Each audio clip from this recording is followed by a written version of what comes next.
Good morning. It's Monday. Good morning. And it's Amy on Cranberries and Conversation. Can you hear me? Just make sure that you can all hear me out there, you cats and kittens. Peace be with you. Good morning, Libby and Greg and Colleen. Good morning, Anne. Give me a quick thumbs up if you can hear me. That would be great. I've got the original mug this morning. Don't tell. Good morning. Oh, thanks, Colleen. Great. I've got the original mug this morning, the Let Go and Let God, mostly because when I opened up the cabinet, this is what I saw, and I thought it related to my subject today. Love powerfully, live purposely, and leave the rest to God. So that's what we're going to be talking about this morning. Welcome to my version of Coffee and Conversation, Cranberries and Conversation. I'm Aimée Wasinski, Greg's wife, and I don't drink coffee. So, as many of you know, I drink cranberry juice, which begins with a C. So, anyway, here we go. This is where we are. So, haha, internet. Yeah, the internet connection is really slow. Maybe it's because I'm down here in the patio, so maybe that's why. I'm just outside of it. The signal is slow, but the signal was slow here yesterday too. Anyway, I digress. I hope you all had a wonderful weekend. If you want to put a shout out in the comments and tell me, where did you see God working in your life this weekend? Did you see him in the people around you? Did you see him in the experiences you had? Did you see him? Was it just a feeling that you just sort of felt God's presence with you? Or did you not feel him at all? Did you not see him anywhere? There really wasn't anything that stood out to you. That's okay too. We say that, and then sometimes I'll myself be on the other end of Coffee and Conversation on Monday, and I'll think, I don't know, I didn't see him, and it gives me a chance to stop and think and go, well, actually, he might have been here, and he might have been there, and whatnot. But that's okay if initially you're like, I don't know, I didn't see him anywhere. But anyway, so I hope you had a wonderful weekend. I hope it was beautiful weather where you were, wherever you are watching from. We had a beautiful weather here in the Cleveland area. It cooled down and no humidity. Oh, it was beautiful. I'm not a fan of humidity. Don't mind the heat, but the humidity is something I could do without. So when it cools down, we had some really hot 90 degree weather last week. And we have some coming up this week too. So we'll be back with the humidity shortly, folks. But this is not your weather report. So anyway, so today I wanted to talk a little bit about rolling with the punches. And as I said, that's kind of where I sort of thought that this would be a perfect mug to use this morning. For rolling with the punches.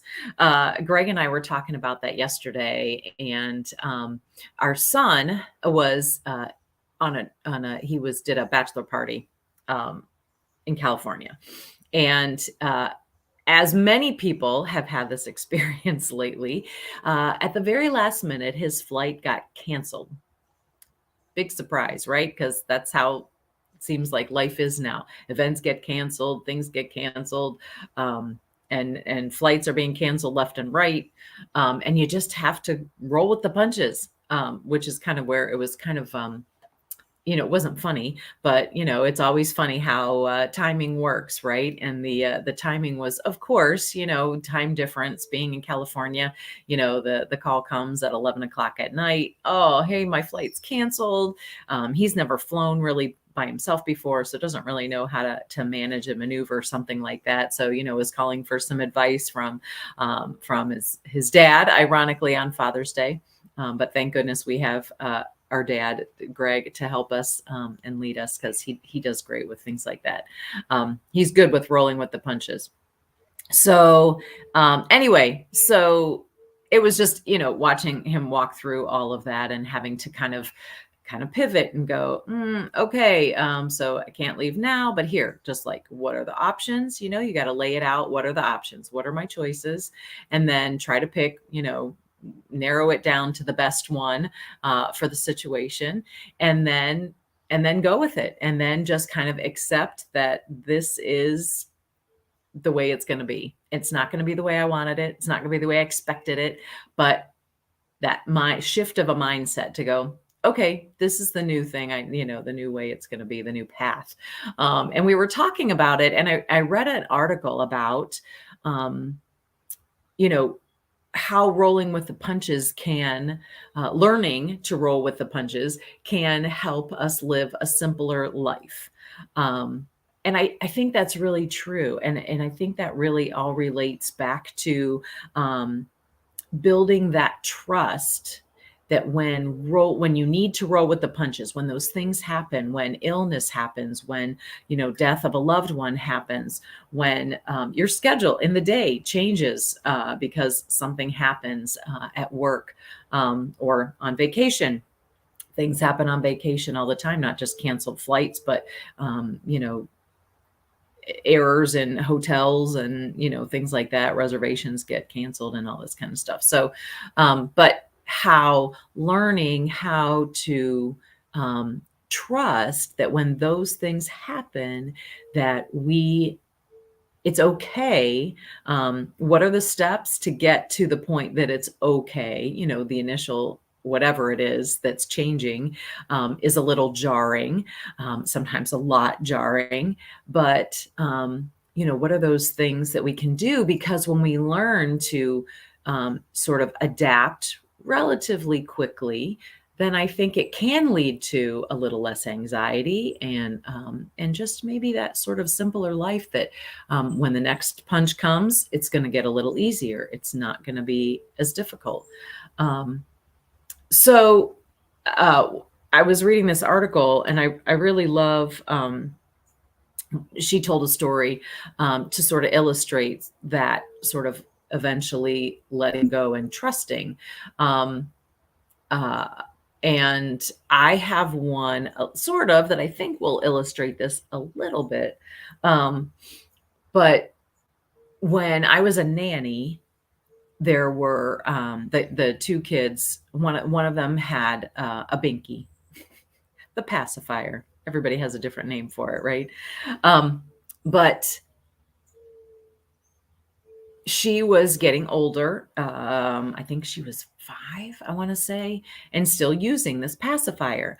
And it was starting to be a problem. Well, maybe not just starting, but it was becoming a problem for her teeth, obviously coming in, pushing on the teeth in the wrong way. And you didn't want them to, form and grow in the wrong direction and all of that. And so the mom she said, I can't take it away. I mean, it's I don't get any sleep at night, and I can't, I don't have the strength to, let her cry it out or whatever. And so, I was there one weekend. The parents were gone, and I was staying for the weekend with the kids, and I was determined to just get rid of it, and we tried and whatnot. But it's that same idea that it's that idea of the child.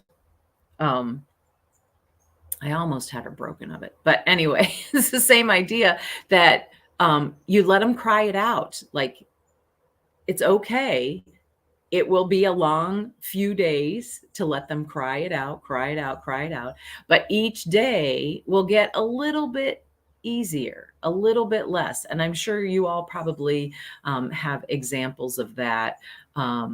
It's when you're training a dog, dare I say, for all those of you who have met our puppy in training, Penny, it gets easier each time you get to a milestone, and you're trying to get there, and you're trying to get there. And eventually, in the example of the getting rid of the binky, that, by maybe the second, third, fourth night, they begin to see that they can sleep without it. It's okay. And they begin to trust that feeling that, oh, okay, I guess I can do this without this item, whether it's an item in your hand or an item in your mouth, or, whether it's whatever it is. I don't know if you relate to anything like that or not, if you have an example of that or a story of that where it's hard to let go. But certainly it is really hard to let go and trust God, isn't it? Which is exactly what this mug says, let go and let God. And it really is like I was saying, there's sort of a pattern to when when you know, get hit with a punch. You know, we have those ups and downs, and all of a sudden, typically when we have to roll with the punches that life hands us, they typically come out of the blue. And so we have to have that initial reaction to that, whatever that is. Usually it's emotional, whether it's anger, whether it's sadness, you know, surprise, certainly, crazy. And then that sort of acceptance of reality. Okay, I'm going to accept this has happened. Uh, Now, what do we need to do? That's typically how I am, especially when the kids come to me with a problem or something. I typically go into that mode of evaluating, right? What's going on? So, okay, what's the situation? What's the scope of it? Let's figure this out.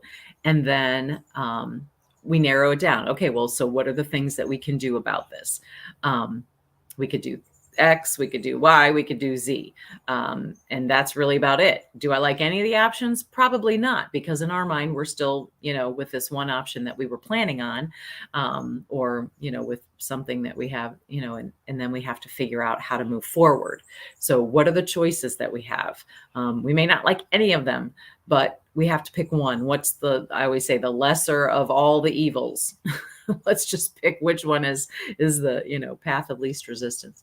So, and then there's, so the acceptance of the reality, figuring out what are the, you know, what are the best choices. And it's really all about acceptance, and then accepting the contentment and saying, okay, this is what I have to choose, or this is what I have to do in this situation.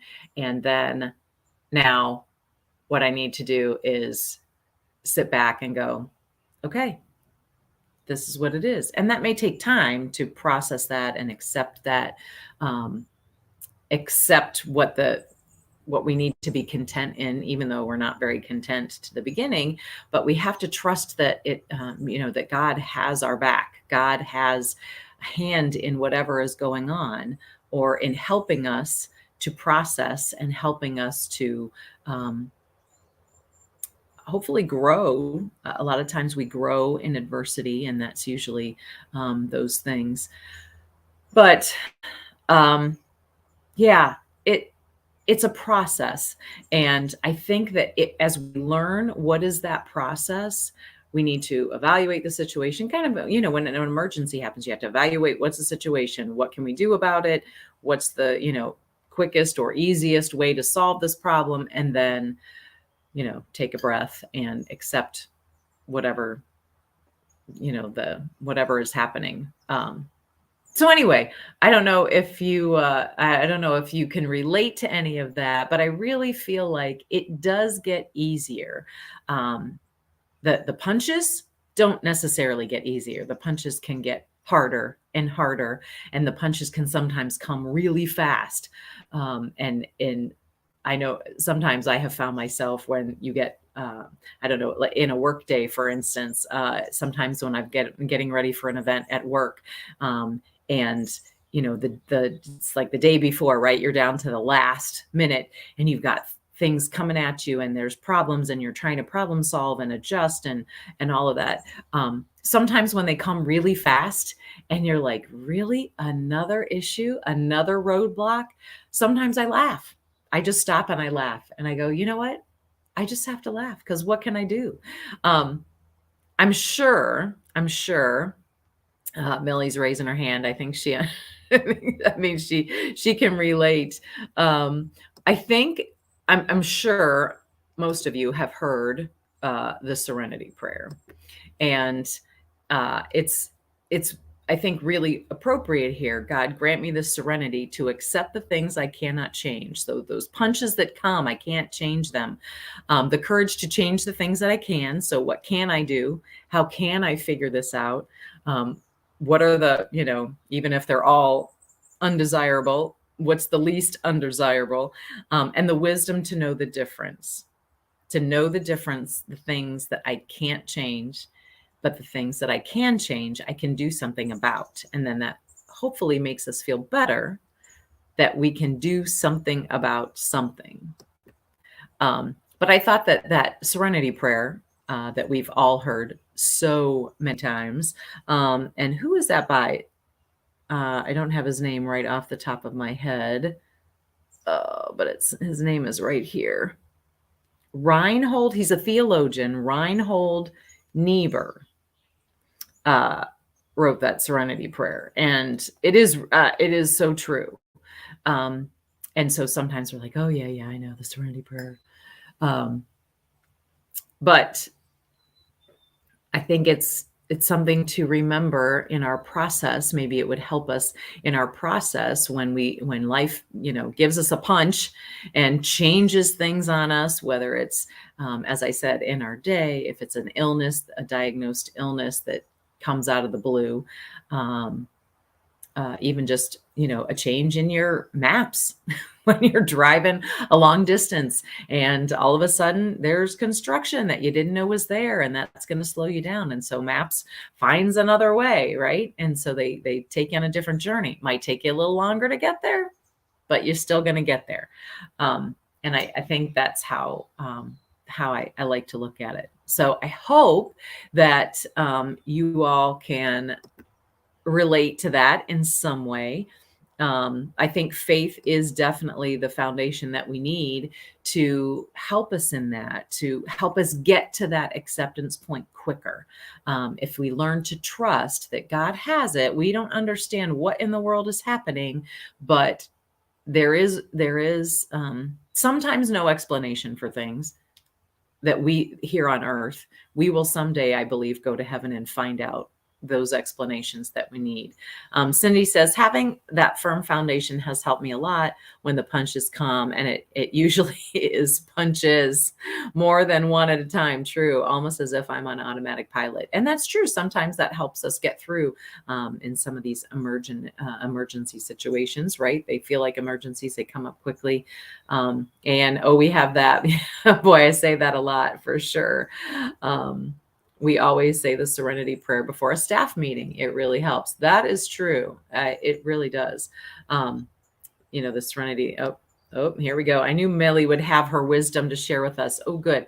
The rest of the serenity prayer, living one day at a time, enjoying one moment at a time, taking this world as it is and not as I would have it, trusting that you will make all things right if I surrender to your will, so that I may be reasonably happy in this life. And am I missing the rest of it? Or she's probably typing the rest of it for the rest of us. But that is so true. Enjoying one moment at a time, taking this world as it is and not as I would have it. So it's not necessarily the plans that we make. We need to be able to shift and adjust. And that's not easy. I say that as if, oh yeah, we just need to shift and adjust, just turn on a dime and change our direction.